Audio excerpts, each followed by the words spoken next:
வணக்கம். சில்வாஸ் ரிவ்யூ காணொளிக்கு உங்களை மீண்டும் வரவேற்கிறோம். இந்த காணொளியில் நாம என்ன பார்க்கறோம்னா, காமன்வெல்த் கேம் வந்து நடந்துட்டு இருக்கு. ஸ்காட்லாண்டில் கிளாஸ்கோ நகரில் நடந்துட்டு இருக்கு.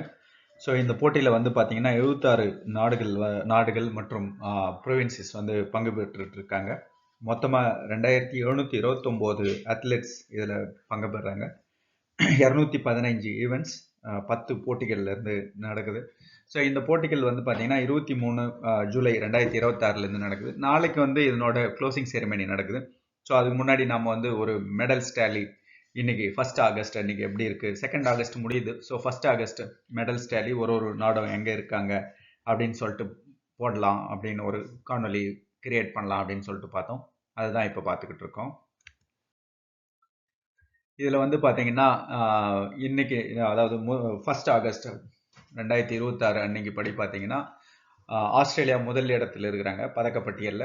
ஸோ 55 தங்கம், 30 வெள்ளி, 43 வெண்கல பதக்கங்களோட 128 பதக்கங்களை மொத்தமாக 128 பதக்கங்களை வென்று முதல் இடத்துல இருக்காங்க.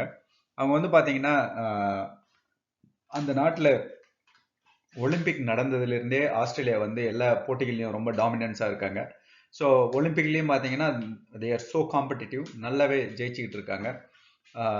முன்னாடி எல்லாம் பார்த்தீங்கன்னா ஆஸ்திரேலியா எந்த ஒரு உலக அளவிலான பதக்கப்பட்டியலில் பார்த்தீங்கன்னா ஒரு பெரிய இடத்துல லீடிங் பொசிஷன்லலாம் இருக்க மாட்டாங்க. இப்போ வந்து அவங்க வந்து always on the leader board அப்படின்ற மாதிரி தான் இருக்காங்க.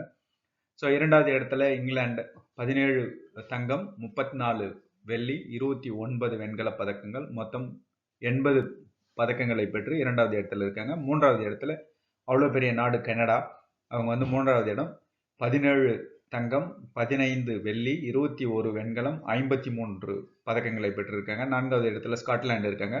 அவங்க தான் ஹோஸ்டிங் நேஷன். இந்த முறை நாம பார்த்தோம் கிளாஸ்கோவில் தான் நடக்குது இந்த போட்டி. ஸோ அவங்க வந்து 10 தங்கம், 8 வெள்ளி, 16 வெண்கலம், மொத்தம் 34 பதக்கங்களை வென்றிருக்காங்க. அதற்கு அடுத்து வந்து பார்த்தீங்கன்னா நைஜீரியா 9 தங்கம், 6 வெள்ளி, 3 வெண்கலம், 18 பதக்கங்களை பெற்று 5வது இடத்துல இருக்காங்க. 6வது இடத்துல பார்த்தீங்கன்னா நியூசிலாந்து இருக்காங்க. 7 தங்கம், 10 வெள்ளி, 8 வெண்கலம், 25 பதக்கங்களை பெற்றிருக்காங்க. 7வது இடத்துல தென்னாப்பிரிக்கா இருக்காங்க, சவுத் ஆப்பிரிக்கா. ஸோ 7 தங்கம், 9 வெள்ளி, 9 வெண்கலம், 25 பதக்கங்களை பெற்றிருக்காங்க. 8வது இடத்துல மலேசியா 7 தங்கம், 3 வெள்ளி, 3 வெண்கலம், 13 பதக்கம்.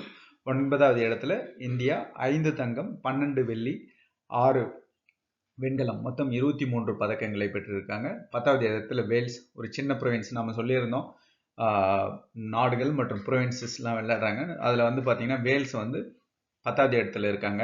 5 தங்கம், இந்தியா மாதிரி அவங்களும் 5 தங்கம் வச்சுருக்காங்க. 6 வெள்ளி, 12 வெண்கலம், மொத்தம் 23 பதக்கங்கள். இந்தியாவுக்கு ஈக்குவலான பதக்கம் பெற்றிருக்காங்க. இந்தியா வந்து 12 வெள்ளி வாங்கியிருக்காங்க. வேல்ஸ் வந்து 6 வெள்ளி தான் வாங்கியிருக்காங்க. அதால் இந்தியா 9வது இடத்துல இருக்குது. இல்லைன்னா இந்தியா வந்து 10வது இடத்துல தான் இருப்பாங்க. ஸோ இந்தியா வந்து பார்த்தீங்கன்னா ஆஸ்திரேலியா ஜெயிச்சிருக்கிற 55 தங்கத்தில் இந்தியாவோட மொத்த பதக்கங்களோட எண்ணிக்கையே அந்த அளவுக்கு இல்லை. 3வது இடத்துல இருக்கிற கனடா கூட 53 மொத்த பதக்கங்களை தான் ஜெயிச்சிருக்காங்க. இப்படி தான் இருக்குது. நாளைக்கு நாம் திரும்பியும் இந்த பதக்கப்பட்டியல் போட்டி நேர முடிவில் இந்த ஈவெண்ட் எங்கே முடியுதோ அது முடிஞ்சதுக்கப்புறம் ஒரு அணியும் எங்கே இருக்காங்க அப்படின்றத பற்றி ஒரு காணொலியை கொண்டு வரலாம். காணொலி உங்களுக்கு பிடிச்சிருந்ததுன்னா லைக் பண்ணுங்கள், நண்பர்களோட ஷேர் பண்ணுங்கள். இந்த காணொலியை கண்டதற்கு நன்றி. வணக்கம்.